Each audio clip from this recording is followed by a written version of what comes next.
What's up, everyone? Welcome into another episode of Titans Tube. I'm Caleb, that's Justin, and in this episode we're going to be breaking down the upcoming game between the Tennessee Titans and the Baltimore Ravens. But before we do that, big shout out to Kai Matthew Hoops. You are not the newest patron, but you did increase your Patreon from $5 to $50. What a pledge, man. You, sir, are the bomb. Also, shout out to Hang10.com. Go check them out. Use the code TitansTube for 10% off your order. If you want a For the Boys shirt or a Mahalo at Your Boys shirt, go check them out. Hang10.com. Justin. Yes. Also, please check out the Backyard Dog. If you're noticing this sweet red hat, that is a Backyard Dog official hat. You can find that on their website. Also, check out their GoFundMe page. They're trying to get this sauce off the ground, and it is by far the greatest I have ever tasted. Last but very much not least, shout out. If you've noticed something, different about what's going on with our earbuds, we've got a man named Adam Gerald who so kindly reached out to us and offered to send us some AirPods that are wireless. So thank you so much, Adam Gerald. You are a lifetime friend of the show. You can have anything you want from us. Just name it. We'll do anything for you. I'll mow your grass for free this weekend. Just let me know where you live. You're the GOAT, Adam. You're the GOAT. The true GOAT. Okay, Caleb, let's get into this matchup. We have the Baltimore Ravens coming to town in Week 6, and this is a big-time AFC matchup. Both teams are coming into this game after suffering very close losses last week on the road. The Ravens went down to the Browns in overtime last week. Titans came up a point short against the Bills. Oh my goodness, let's move on from that terrible game. So the winner of this game will move on to 4-2 and slightly separate themselves from the rest of the pack early in this AFC playoff race. There is no shortage of hatred for the Ravens here as well. Trust me, there is plenty of hate to be spread here at Titans Tube, and much of that is directed at the Baltimore Ravens, dating back to our franchise's move to Nashville. I mean, the playoff heartbreaks still resonate so deeply within my soul. Intercepted by Ravens. Hey, no, stop it, stop that, cut that. What's going on here? Touchdown. No, get that evil out of here. Do not summon the evil here with what you're saying, Caleb. Sorry, we're moving on to the present day because the past is just awful in terms of this matchup. Okay. But an interesting role in this game is that the Titans defensive coordinator, Dean Pease, is up against the team he served as defensive coordinator from 2012 to 2017. So the Titans actually have a little bit of an advantage here, as Pease has a lot of experience going up against these offensive players in practice for several years now. Should bode well for us. I mean, like we could also be at a disadvantage if you look at it the other way. The Ravens coach, John Harbaugh, his staff, I mean, they would be familiar with Dean Pease and his defensive schemes and all of that when they were together for 6 years. So no, Justin, I'm sorry. It only works one way, and that's the way that Pease, knowing this Ravens personnel and offensive coaching staff, is going to be in our favor, not the other way around. Only one way there. It's not a two-way road, okay? Just one way. All right, well, let's take a look at who we're going to be going up against with our defense on the defensive side of the ball.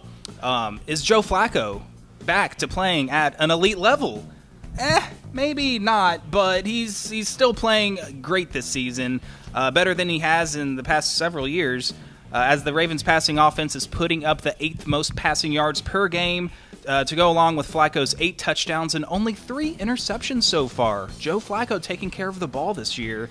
And he's found chemistry with a new crop of receivers. Their leading receiver is former Cardinal John Brown, who leads their team with 396 yards and 3 touchdowns. Nice. He also has some other new receivers in Willie Snead the fourth. That doesn't mean he's the fourth receiver. That just means he's the 4th version of Willie Snead. So I hope he's an upgrade from Willie Snead the 3rd and Willie Snead the 2nd. And the OG Willie Snead, who, I don't know who you are out there, But I mean, he's a classic. He's a classic player. But apparently, player. apparently he wasn't very good because he needed to make 3 more iterations of himself to even get to where Willie Snead IV is. So Willie Snead IV and Michael Crabtree are the second and third leading receivers on this Ravens team, and then they have a rookie, Mark Andrews, as their leading tight end pass catcher. So it seems like this is the best crop of receivers Flacco has had to throw to in quite some time, and it's showing in the level of play he's putting out. But meanwhile, the Titans' pass defense has jumped all the way up to number 3 in the NFL in third fewest yards allowed per game. But I guess you can kind of expect that after you face the Bills' pass offense, since they rank last in the league through the air. It was still enough to beat us, though, so I'm not bragging or anything about that. But I guess a more accurate stat to look at would be the passer rating that the Titans pass defense has allowed thus far. So far, through 5 weeks, they've allowed an 86.8 passer rating against opposing quarterbacks, which is good for 8th in the NFL. So, I mean, say what you want about the Titans, but they're not making it easy on these opposing quarterbacks. That's true, but with both of these units ranking in the top 10 by the numbers and both coming into the game mostly healthy, I think this matchup looks pretty even on paper. So let's give her a little push. What do you say? Push it. Push it. Push it on in. Push her. Push it on in. Okay, how about the Ravens' running attack, though, versus that lackluster Titans run defense? What's going on there? There is a light at the end of the tunnel for the Titans' run defense, which has inexplicably fallen to 6th worst in the NFL after being a top 5 run defense last year. Somebody make a tackle. But Baltimore is thankfully lacking in the ground game production, where they rank 25th in the league with only 94 yards averaged a game. Not too flashy there, might I say. But their leading rusher for them this year is second-year man Alex Collins with 217 yards on the ground and 2 touchdowns. His backup, Javoris Allen, is utilized a lot in their backfield.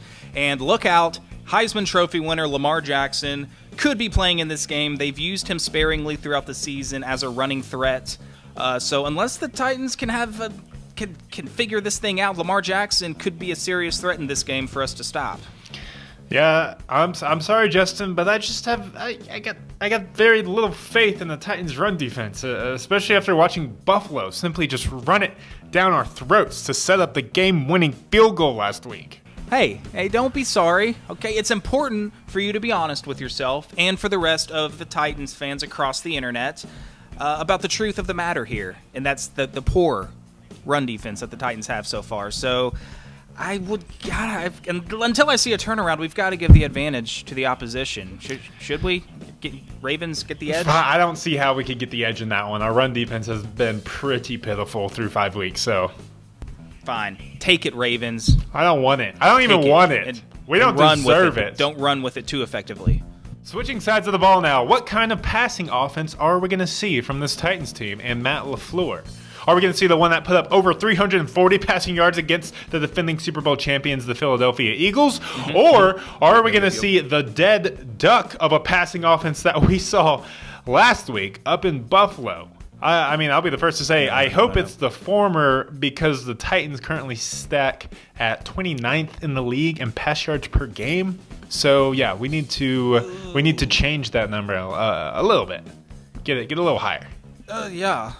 A little bit at least. And unless we can get Delaney Walker a brand new 2018 ankle with no mileage or tread on it, it isn't looking good for Mariota and the receivers in this game. On top of only giving up the 4th fewest passing yards per game, Baltimore is allowing a total QB rating of 71.8, which is very low. It's low enough to be the best in the NFL against opposing quarterbacks. They've got a lot of veterans in the secondary, including safeties Eric Weddle, who's been around forever, and Tony Jefferson, who leads their team in tackles. Brandon Carr, a great cornerback who leads the team so far in passes defensed with 7. So this one's going to be a doozy. Yeah, honestly, it kind of seems like a no-brainer here. The Ravens are going to get that edge. And moving on into our last category, it's going to be pretty tough as well finding success on the ground too, as the Ravens rushing defense ranks 5th in the league right now. So Wow, another top 10. I'm so tired of the Ravens. I am too. What's with their stupid top 10 defenses year in and year out? All the time. Yeah, it's so a little annoying. Terrell Suggs and Brandon Williams controlling the line of scrimmage. They're backed up by a good linebacking corps led by C.J. Mosley. And although the Titans rank in the middle of the pack in rush yards per game on offense, they haven't really been able to take over a game. There just isn't any consistency, not really any rhythm to our run game yet.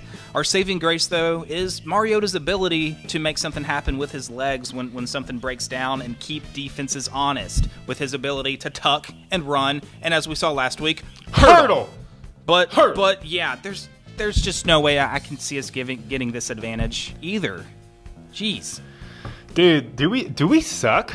Do we suck? We both have the same record, but we pretty much gave the Ravens all the advantages. I mean, the matchup looks pretty lopsided when you look at the stats, but stats aren't everything. They're just some things.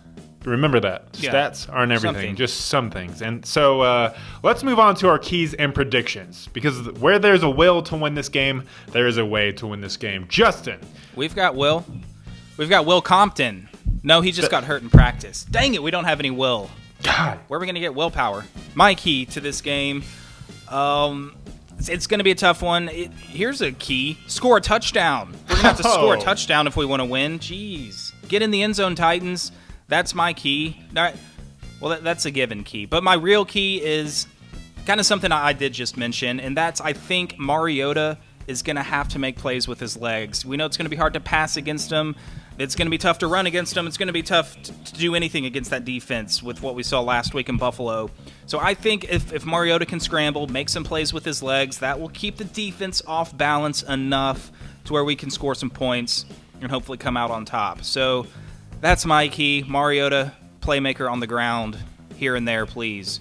And I'm going to guess. No, I'm going to say and state. Don't guess. A Titans win. It will happen. Titans will win. Final score 17-19. I have a few simple minor keys on my key chain of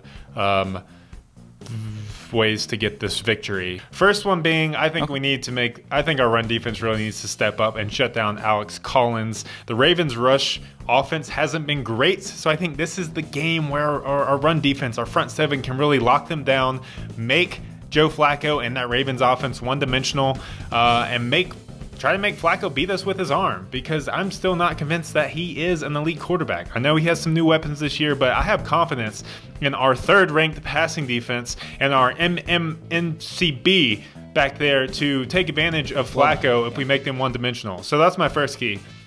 Second key, I think we need to generate some kind of rushing attack, whether it comes from Derrick Henry, Dion Lewis, or like you said, Marcus using his legs. Third thing, catch the ball, someone.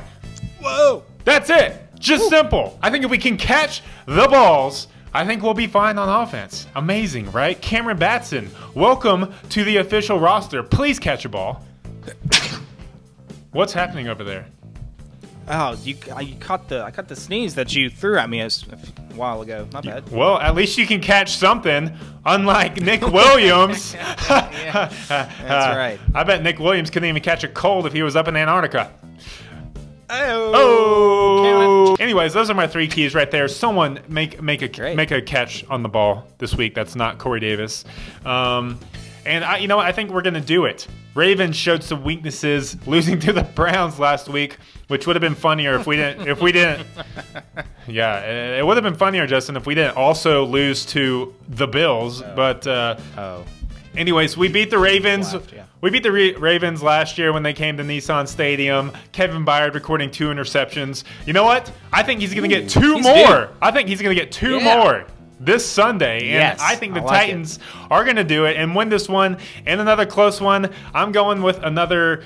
I'm going to say we get 1 touchdown, but I'm going to say 13-10. Another low-scoring game. I know. Ooh, come on now. It's time to get rolling again. Because I have definitely not paid attention to any football this week because I've been so depressed from that game. Yeah, me too. Do you have any keys that you would like to add? Please leave them in the comments below. Next up, we got Madden Challenge. And if you watched last week's, as the Titans, did win. But since the Titans lost to the Buffalo Bills, we are going to switch it back to where Justin is now going to get his chance to play as the Titans, since Madden did not hold up truthfully to real life, unfortunately. So, Justin, welcome back to playing as Marcus Mariota and the Titans. Can't wait, bro. Yes. I mean, we're just trying everything now. We got to try everything we can to where Madden is now going in our favor again for the Titans to win in real life. That's right. Anyways, that video will be out later. Thank you all for watching. Like, subscribe, comment. If you want to listen to this episode as a podcast, check out Titans Tube on iTunes. Subscribe and give us a rating and review and stuff. And anything else you want to add? I got to answer a phone call. Hello? Also, if you want to be a patron, check out our Patreon account. Patreon.com/TitansTube. You can become a member for as low as $1 a month. Help support the channel. Hopefully, we'll have some special stuff coming for our patrons sooner rather than later. But that's about all I can tell you. Now I'm just killing time because Justin is taking a phone call. And I don't know what to do. So, what's up? You guys got weekend plans besides watching the Titans game? You gotta go subscribe to us on Patreon. Maybe become a Titans Tube patron. That would be a good thing to do this weekend. Check out some of the local bars downtown. Too bad that Paradise Park closed, but it should be reopening, right? Right, Clay Travis? It's reopening sometime. Acme Feed and Seed down on 2nd Avenue. That's a good one. Check that one out before the game. Rooftop Bar all day Sunday. Check it out. Go get smashed before the Titans game. Also, you can go to this Hard Rock Cafe right across the street. Does anyone ever go there? Probably not, but it happens. And then there's other stuff. There you got the honky tonks and the bonky wonks and the cronky tonks.